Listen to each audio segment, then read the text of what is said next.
Saludos amigos y bienvenidos a este 10º episodio del podcast Las Cosas Como Son, que ustedes pueden escuchar a través de las plataformas de audio Spotify, Apple Podcast, Google Podcast y también a través de las plataformas de vídeo Facebook, Profesor Ángel Rosa, y en la página de YouTube también Profesor Ángel Rosa. De hecho, aquellos que me han preguntado que dónde lo consiguen, que lo buscan, mire, ponga mi nombre y es más fácil encontrarlo así en las plataformas de audio que quizás por el nombre de Las Cosas Como Son. Bueno, esta semana el gobernador Pedro Pierluisi compareció por primera vez en los 4 años para los que ha sido electo a leer lo que llamamos aquí el mensaje de estado de situación o de la situación del Estado. Depende de cómo sea su ideología de estatus político, usted le llama a ese mensaje,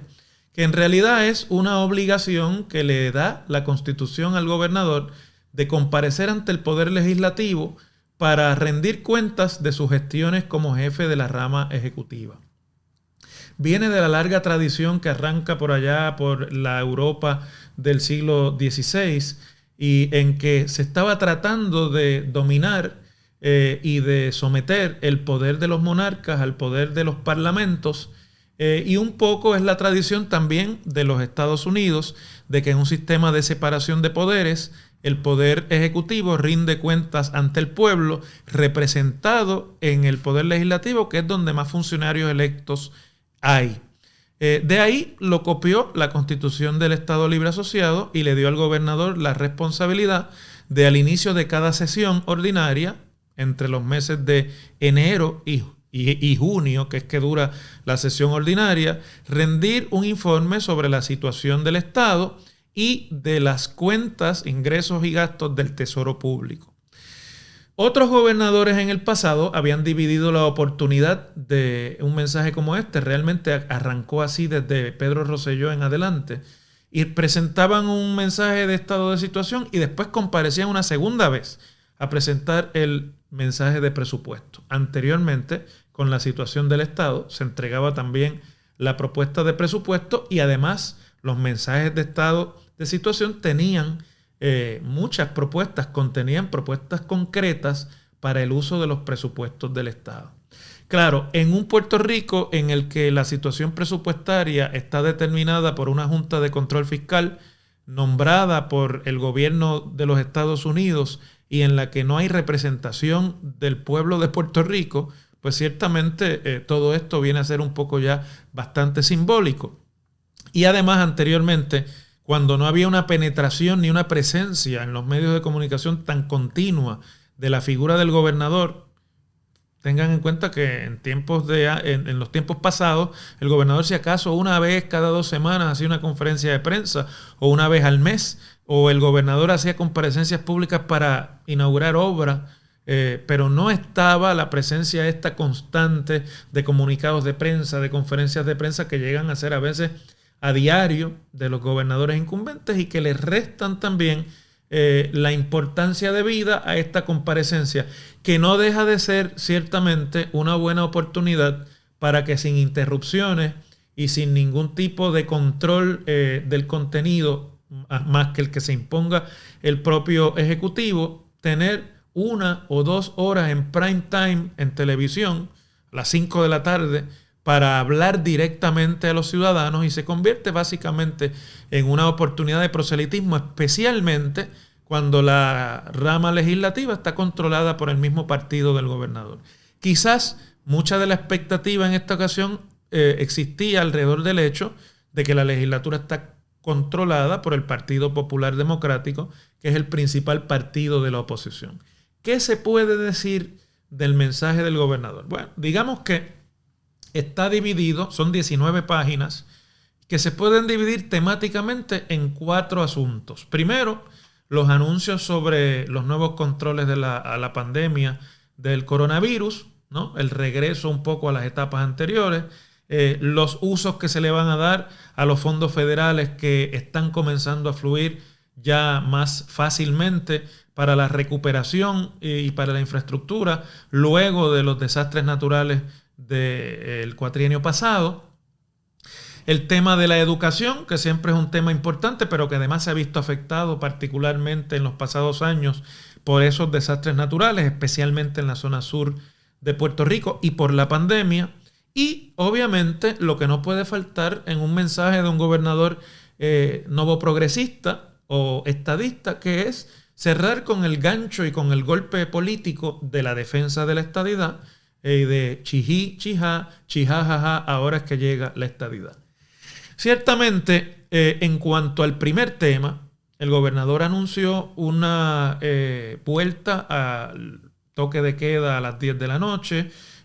a una reducción en términos de la libertad para hacer reuniones y para aglomerarse las personas. Mantiene básicamente igual todo lo demás, quizás con algunos cambios en términos de la manera en la que se pueda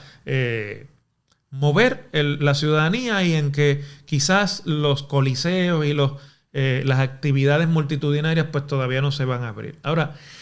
sobre ese tema, el gobernador ha sido muy efectivo diciendo y comunicando su mensaje que es muy distinto a la realidad. Nosotros aquí, cuando se anunció la reapertura de la economía y el gobierno de Pedro Pierluisi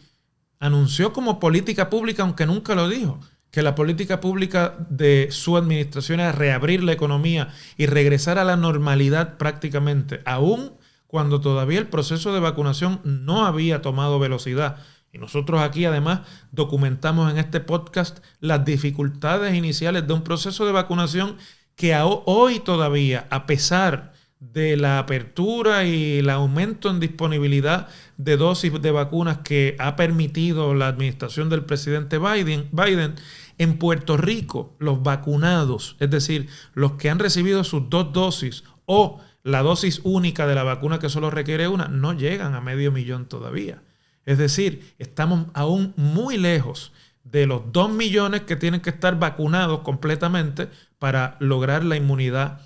comunitaria que nos permitiría entonces ya bajar la guardia. Entonces el gobernador dice, y en ampliaciones en el día jueves siguiente al mensaje, que ha tenido que regresar y establecer nuevos controles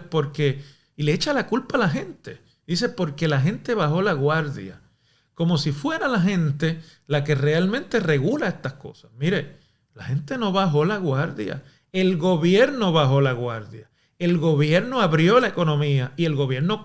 tomó la decisión, válida o no, vamos a no pasar juicio sobre ello, de que era más importante privilegiar los intereses económicos en un momento determinado que seguir privilegiando los intereses salubristas como había sido hasta el momento. Resultado, el gobierno relajó las reglas, el gobierno abrió la economía, los contagios han aumentado, las hospitalizaciones han aumentado y todavía no tenemos ni siquiera idea de los contagios que se produjeron en las actividades de Semana Santa que se permiten, entre otras cosas, por la apertura de las marinas y por la apertura de las actividades recreativas. Y por lo tanto, eso tiene su repercusión. No es que la gente bajó la guardia, es que el gobierno no siguió la recomendación de su equipo salubrista que le advertía que abrir la economía muy temprano, todavía sin un proceso de vacunación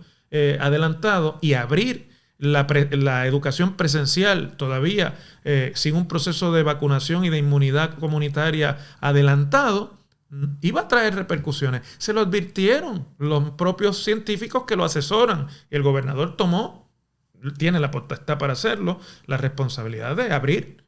igual, la decisión de abrir igual, aunque hubiese tenido otras recomendaciones. Ahora no es culpa del país lo que se anunció ayer. Pero bueno, en ese sentido se cubrió parte de los nuevos anuncios y también pues se habló de cómo se va a atender en el futuro el rastreo, por ejemplo, de nuevas cepas del virus que están presentes aquí, y para lo cual se anunció la asignación de fondos para un sistema desde el Departamento de Salud para tener una mejor idea de cuánta presencia de esas cepas tenemos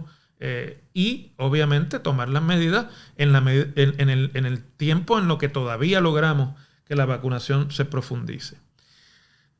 Mucha gente ha comentado además que al discurso del gobernador le faltó carne, en términos de que se circunscribió a anunciar que este va a ser un cuatrienio de obra pública, que viene una cantidad insospechada por nadie en el pasado de fondos federales que van a permitir adelantar una gran cantidad de obras de infraestructura,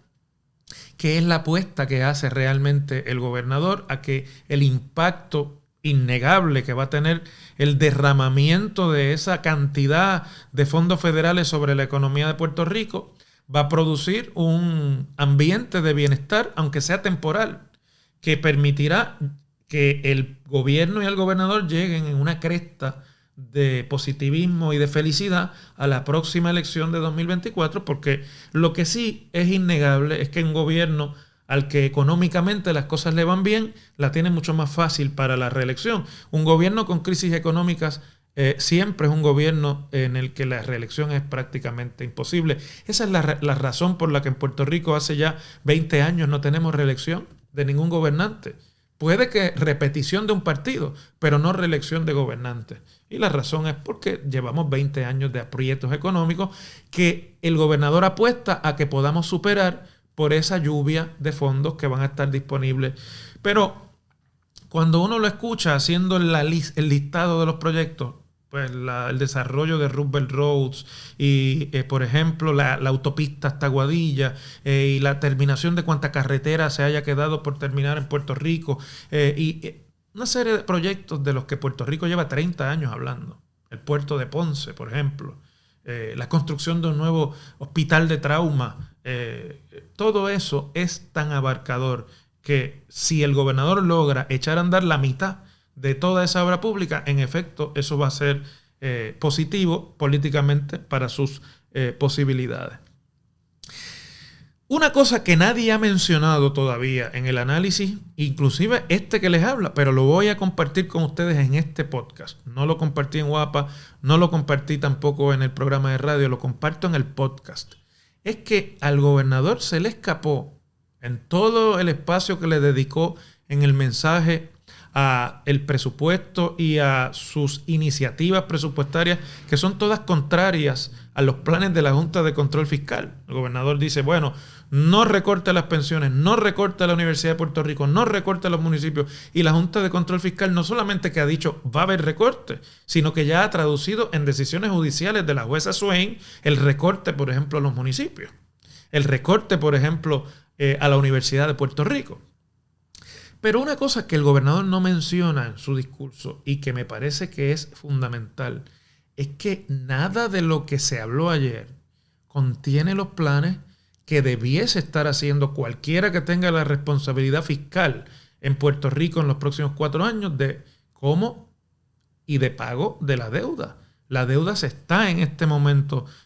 reestructurando. Está presentado ante el tribunal un plan de reestructuración de la deuda constitucional, que es lo que quedaba. En los próximos meses, quizás antes de que termine el año, va a haber una sentencia de un tribunal, del tribunal que preside la jueza Swain sobre el pago de deuda, qué es lo que se va a pagar y qué no. Y de ahí en adelante, de cada presupuesto tendremos que sacar lo que sea igual al pago de deuda del gobierno central y sus corporaciones. Esa realidad no está plasmada en el mensaje, ni está plasmada tampoco en la importancia que se le da a los proyectos financiados con dinero federal, que muy bien, que no tiene por qué impactar una cosa a la otra, pero que es un gasto multimillonario que el gobierno anualmente va a tener que sacar porque llevamos 5 años sin pagar deuda en Puerto Rico.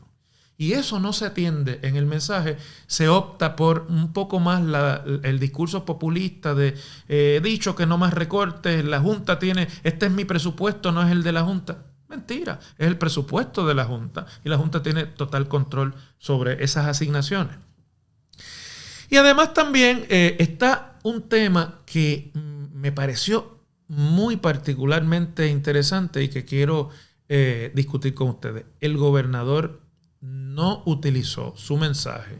para desatascar ni tirar un salvavidas a la única miembro de su gabinete que está por colgarse en el proceso de confirmación ante el Senado de Puerto Rico.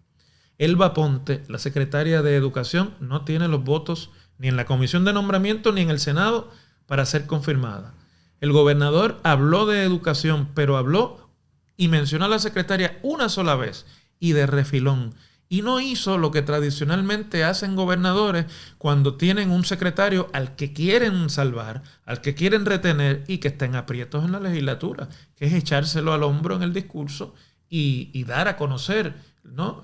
la obra de ese secretario, el trabajo, y además respaldarlo. No hizo eso el gobernador, lo que me hace pensar que un poco, como informó el periódico Metro, creo que el miércoles, el gobernador ha tirado por la borda esa designación y está en espera de que el Senado la cuelgue para designar al nuevo, que deberá ser, estoy seguro, una persona más identificada con los cuadros de campaña y con los cuadros de dirección del Partido Nuevo Progresista, porque este es un botín importante siempre para los más allegados a los partidos políticos. He dejado para el final de la discusión un tema que, curiosamente, porque en Puerto Rico adolecemos del síndrome de la mosca voladora, ¿no?, ha sido el que más discusión generó el jueves pasado. El gobernador decidió dedicarle la última página de su discurso completa, la página 18, al tema de la estadidad y de la elección de los cabilderos de la estadidad, que el mismo día de su mensaje la Cámara de Representantes colgó en términos de asignarle los fondos para disponer esa elección, que ya la Junta de Control Fiscal había dicho, bueno, hablen con la legislatura, pónganse de acuerdo con la legislatura y nosotros aprobaremos la transferencia cuando tenga el visto bueno de la legislatura. Por lo tanto, esa asignación de fondos está en veremos. Pero el gobernador decidió dar la pelea, me imagino que impactado por la decisión que el mismo día tomó la Cámara de Representantes, ¿no? Y un poco reescribiendo lo que debe haber sido el primer borrador o el borrador más reciente que hubiese antes de esa decisión de la Cámara, de dirigir palabras no solamente alentadoras para los seguidores de la estadidad, que es siempre, ¿verdad?, el postre de todo mensaje de gobernador estadista, para alentar y poner de pie a las huestes no progresistas presentes en el hemiciclo o que estén viendo por televisión. Bueno, en ese sentido el mensaje no se apartó mucho de lo que es la realidad de estos discursos, pero el gobernador decidió terminar con una línea bastante fuerte, diciéndole a los legisladores del Partido Popular, que son la mayoría, es obvio el fin público de hacer, estoy leyendo del mensaje,